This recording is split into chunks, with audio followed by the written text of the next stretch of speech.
This is my project bin, and I have a bunch of things to go through today, starting with my Bachmann Spectrum 210-2. Some of you may remember I got this thing for, I believe it was $90, $100, something like that quite some time ago.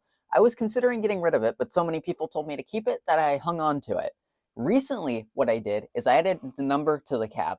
When I got this thing, it was completely unlettered. The tender was for Southern Pacific, so clearly someone was trying to make this into a Southern Pacific model, and the DCC number on this thing was 3618, which I looked up and it did match a real Southern Pacific 210-2. The details on it are pretty vastly different. It's never going to look exactly the same, but I just figured that I'd use some decals that I got in a lot quite some time ago, the same ones with the brass PAs from, it was almost a year ago at this point, and now it's got the actual number on the cab. So it's a nice little addition. It makes the thing look a lot better. And I think at some point in the near future, the thing's going to need a new speaker, but that's going to be something for a future time. Before I put this away, something unrelated to this that you might have noticed, the lighting's a little bit different. I bought a new light just to try out, and I think it looks a lot better than the little, just completely useless light that I had before. It makes everything look a lot brighter, a lot clearer to see, and I think it helps a lot. I'm also filming this on a new tripod, so it should be easier for me to work around, and I can get camera angles like this, so you can see everything a lot easier. Next up, I got another steam locomotive, which also happens to be a Bachmann 282. This thing's actually kind of nice, and I actually wanted to get some Western Pacific steam for quite some time, excluding the GS64, which I'll talk about that later. But this guy I got in trade for a whole bunch of other stuff that I didn't use anymore, and I thought this would be a good replacement for a ton of my old models. So this thing, I'm planning on putting DCC in it at some point. For now, it's just DCC ready, but I think it's a really nice piece, and I think running it'll be pretty fun. I do want to replace the couplers and things, maybe try weathering it, but honestly for a Bachmann, this thing seems really nice. Moving away from steam locomotives, for now, I have this AHM wine tanker that I got quite some time ago that I have continued working on. So you may have remembered, I've mentioned this quite some time ago, I did a whole bunch of work to this car. I replaced the old clip-in trucks with some actual, I believe these are Athearn trucks and some screws. I replaced the old truck-mounted KDs with some body-mounted ones, added a little bit of styrene just to connect these KDs to the frame of the car itself. And I also added this little handbrake right here, and this whole entire base was completely unpainted. I also added weight, and as you can see, I painted this entire chassis. It was just kind of completely off and it was bugging me, so I just gave it a nice fresh coat of black paint.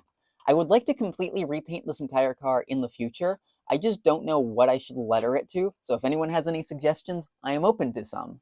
I've also obtained a ton of freight cars, but they're all exactly the same. Let me show you. This is a Baltimore and Ohio coal car. As some of you may know, I've been working on building a pretty big train of these guys. So far, I have 12 of them, and I got another 12. These are only 2 of them. I don't think I need to show you all 12. That would be kind of pointless.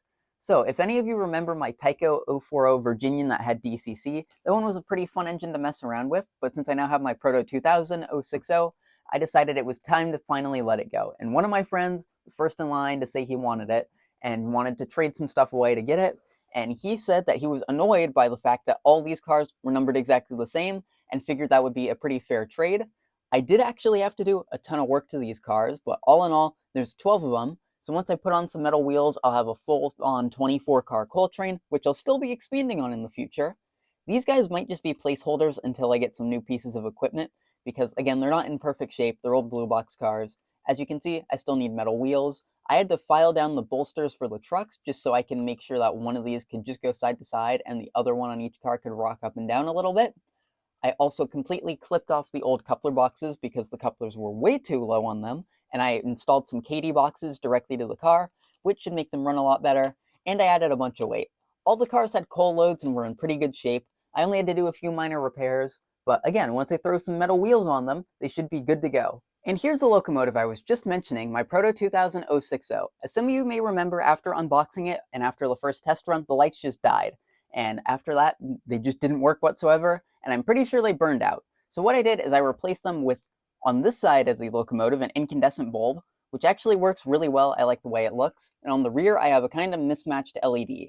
I need to change this around in the future. I want to redo all the lighting in this thing eventually when I go and change out the decoder in it, but that's a project for way out in the future because I have so many DCC projects right now. Something else I've noticed, this isn't from the bulb, but it's got like a little bit of warping right here on the front of the engine.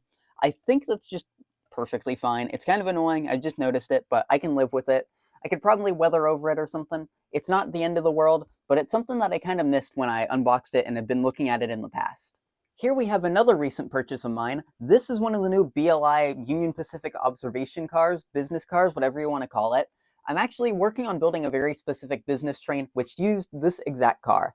This one cost quite a bit, but it's a really, really nice model and I'm going to be using it quite a bit. Even underneath the car, it's a really nicely detailed and everything. It's obviously got metal wheels, all that fun stuff. The only thing I really don't like about this car is that this diaphragm is just plastic, but that's not the end of the world. And something else I really do like about this car is all the lighting. I obviously don't have it on a track or anything right now. You may see it in some future video or something, but there's a ton of lighting. There's under porch lighting here, interior lighting, these ditch lights back here light up. You've got these lights up here that light up, and they're all controlled by just touching the roof of the car, which is pretty neat. So this thing probably won't be showcased in any other videos or anything, but it's a car I'll get quite a bit of use out of, and it cost quite a bit. Continuing with the theme of passenger cars, here's another car that I've been working on recently. This is an old die-cast passenger car that I got at a train show for $3 quite some time ago. And while it's not perfect, I did give it a really quick, simple respray. Again, the paint I used on this was really old, so it's really uneven. There's some like blotchy spots on it, but it's much better than the rusted out car it was before. The roof got a new paint, so did the body of the car, and I put some new windows in there. So again, it's not perfect, but this was a $3 car and it looks a lot better than it did before. Recently, I also made a pretty major modification to my Bachmann GS64. It has smoke deflectors now. A friend of mine was able to design and 3D print some for this thing, and I did a little bit of modification to them. It's not 100% accurate, but I added the actual handrails along the sides, which these didn't have before, and I gave them a nice little coat of black paint at the same time as I was painting the base of the wine tanker. So this thing is actually a really nice looking engine now. I do still want to do a few things to it, but these smoke deflectors are not perfect. On the real thing, they actually connect to the other handrails on the side of the engine and they wrap around going all the way down there. But I didn't want to do all that, and I think just the little handrail I have there looks good and will serve me really well. I do want to weather this thing in the future and give it a new motor, but for now, this is a step towards getting this engine to be a much nicer model than it came out of the factory as, because these GS64s did actually come with smoke deflectors. And weirdly, it's like impossible to find any smoke deflectors that are pre-made for anything on the internet. I don't know why that is, so if anyone knows if I'm missing any, that would be a really good thing to know for the future. And the final thing I have to talk about is with this, my Varney F units. So if you remember, I got these things in a lot off of eBay quite some time ago, and I thought these would be what interested me most out of the lot. But now that I have this thing and these guys are all fixed up, the thing that I'm actually the most excited for are the passenger cars themselves. I've done a whole bunch of work to them. I added proper weight to every single car, threw on some Cadies to get the coupler heights correct, and I threw on some actual nice trucks for these things. I'm thinking I might just get rid of the engines and keep the passenger cars because I have a use for these. I have that one E8 that was lettered for a fictional railroad, which I do actually really like. That was a really cool free engine, and I think this train of 5 cars will be absolutely perfect for it. I don't know exactly how I'm going to go about getting rid of the F units yet, if I'm going to sell them just as a pair in a lot or something. I don't know, but I'm probably going to get rid of those and just keep these passenger cars. And one final really quick thing, I bought some more oil. I was running low, so this is new, and I'll be using this again to work on more models in the future. So that's it for today.